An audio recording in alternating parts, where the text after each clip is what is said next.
Hey everybody, welcome to Board Game Heaven. This episode I'm going to take a look at Opale by Rüdiger and it's designed by Rüdiger Dorn, and it's a retheme of a game called Dragonheart. And this is a two-player game in which you're trying to play cards at the right moment to get cards back and score points. It's an interesting little game, so let's take a look at it. I'll open the box, do a setup, explain the rules, and then I'll give you my final thoughts. So, Opale by Rüdiger. Let's take a look at the box. So the front of the box has a nice image of a dragon and the title, of course, on the front. On the sides of the box there's not a whole lot of information. It does have this vertical, so you can store it vertically in your shelf, which is nice.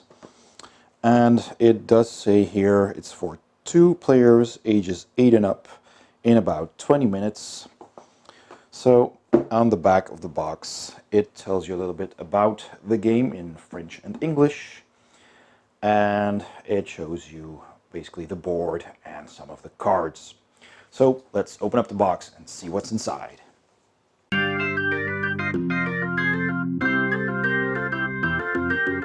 Okay, so first of all, here is the booklet with the rules, a little bit of a story.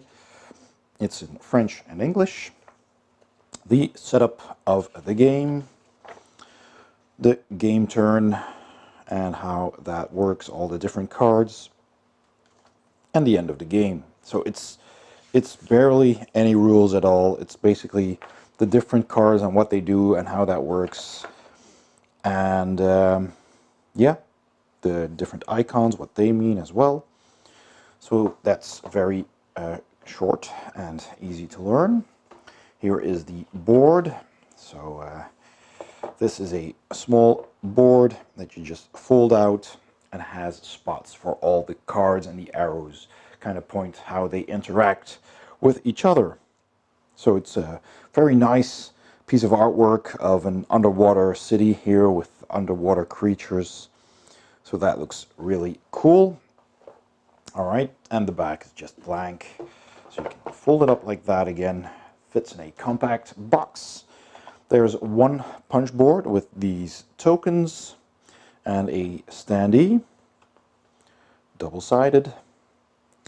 And then there's 2 decks of cards. So 2 packs of cards. And let me just open those up. Alright, so here they are. The first several cards are basically just cards of the people who did the art. So there you go, Ashline art. And here are some other games by Rüdiger. Tag City.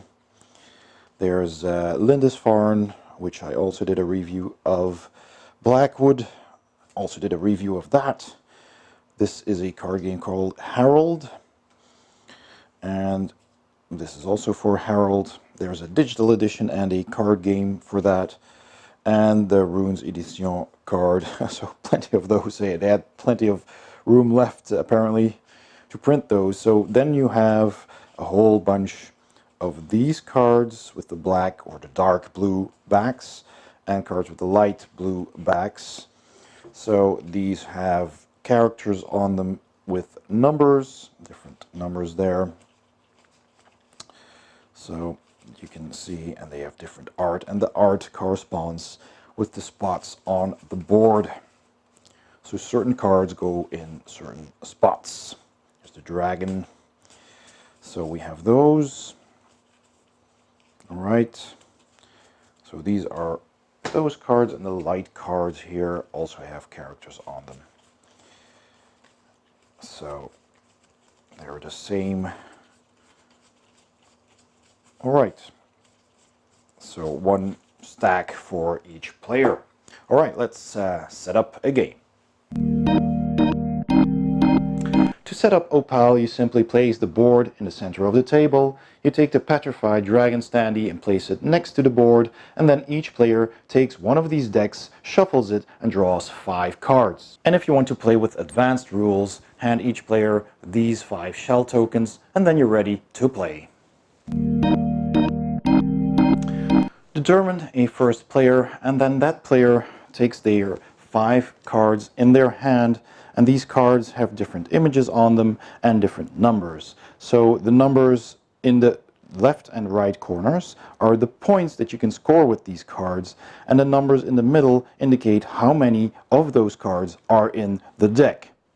During a player's turn, that player may place one card or multiple identical cards on the designated spots on the board. And whenever the number of cards on one of these spots reaches the required number, the effect of that card is triggered. Now, as you can see, all these spots have a border. If there's just one border, then that means only one card needs to be placed there in order to trigger its effect.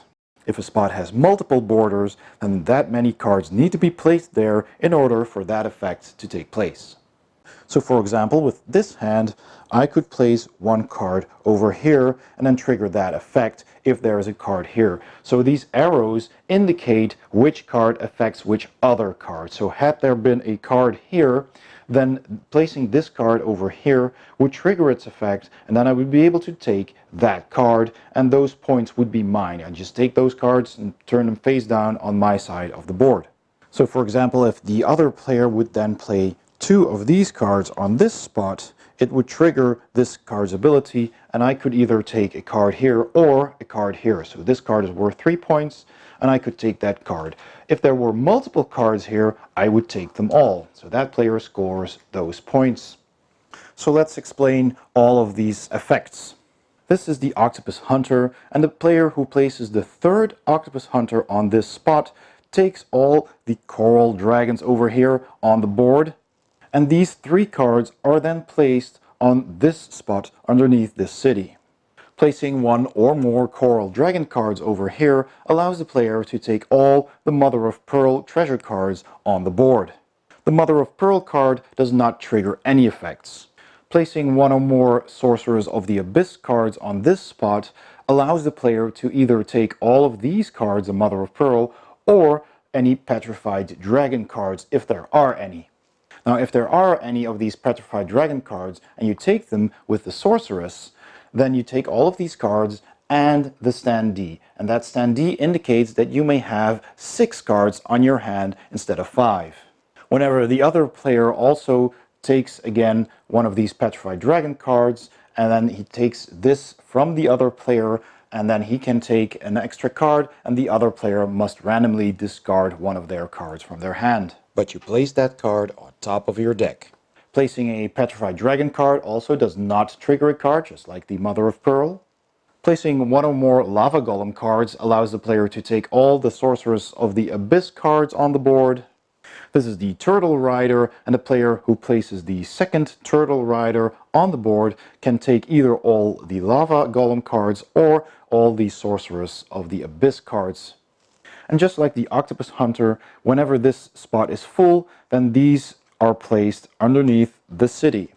Finally, there's the Guardian of Darkness over here, and the player who places the 4th Guardian on these spots simply takes all of those cards and their points. Lastly, there's the Underwater City card that does not have any points, and the player who places the 3rd Undersea City card takes all the cards placed face up under the board.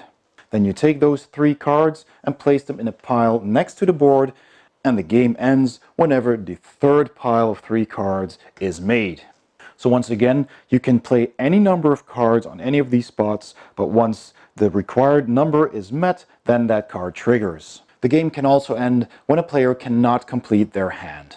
And in both scenarios, whether the 3rd city is placed or a player cannot refill his hand, then the other player plays one last turn before the game's ended. Then you simply count up all the points from the cards you scored, and the player with the most points wins the game. There are 2 additional alternate rules to the game. Rule 1 is foreshadowing. That means that at the beginning of the game you draw 8 cards instead of 5, and you place 3 of those cards in front of you face down next to your draw pile. And whenever you replenish your hand at the end of your turn, you may pick cards from the draw pile and or choose from these 3 reserved cards. And the second alternative rule uses these magic seashells. Each player gets 5 of these. And during a turn, the player can play one magic shell in addition to playing cards. Each token can be used only once, and you simply flip them around after you've used them.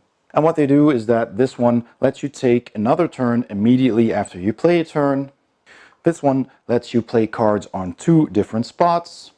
This one lets you discard X cards and draw X new cards. This one lets you first draw 3 cards and then discard any 3. And this shell is placed on one of the spots of the board, and that indicates that the other player cannot play on that spot until the following turn, and then the shell is removed. And those are all the rules. Let's go to my final thoughts. So my final thoughts on Opale by Rüdiger. Well, let me start by talking about the presentation of the game. So the artwork on the cards is really lovely. I really love the theme, the art, the underwater merfolk thing that they're going for here. I think they're really beautifully illustrated, and I also like the fact that all of these pieces of art kind of, they're all on the board as one big panorama basically, and they are of course exactly the same as on the card, so you also intuitively know which card goes where. So that is very easy as well, so it helps with learning the game. The components themselves are good. The cards are of a good thick quality. The board is nice and thick. It's finished nicely, glossy, and you can fold it up in 4 even to fit in a small compact box like this with the 2 decks of cards, and that's really all you need, and a standee here and some tokens, and it all fits nicely into this box. It's very portable, it's very small, doesn't take up too much space on your shelf as well. So all of that is pretty good. I think it's a good presentation. Then the rules are easy and short. This little leaflet is all you need to learn the game. So it's very simple, and you can teach this game by simply playing around with open hands and just teaching a person how to play the cards and when to play the cards. And if you want to play one or multiple cards, it's basically just waiting for the right moment and trying to remember which cards have already been played.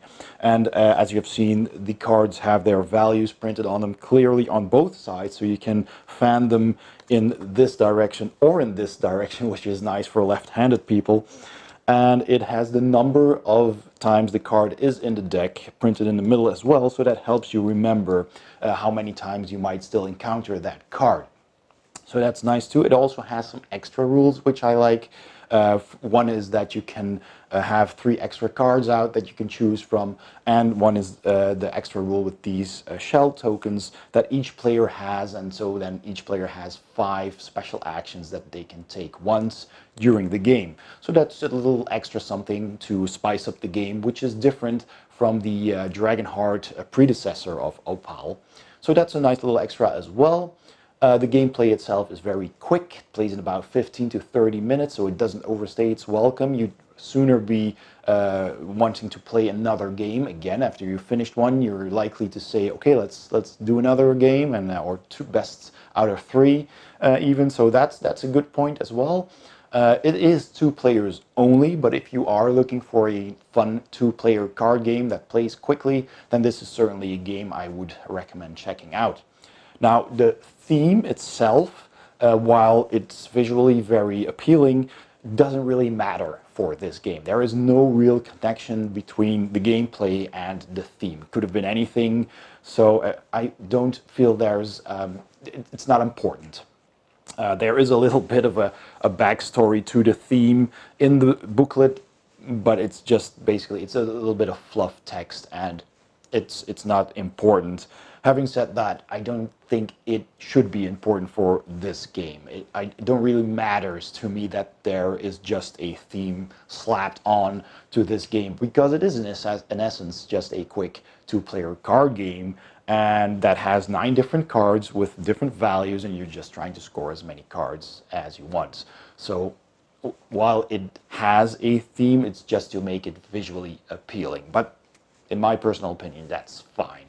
So all in all, I think this is a good 2-player game. It's fun, it's quick, it's portable, and I can only recommend this. So this is getting a thumbs up from me. That's Opale by Rüdiger Dorn. I hope you enjoyed this video. If you did, please give it a thumbs up and don't forget to subscribe and hit that bell icon if you want to get a notification whenever I upload a new video.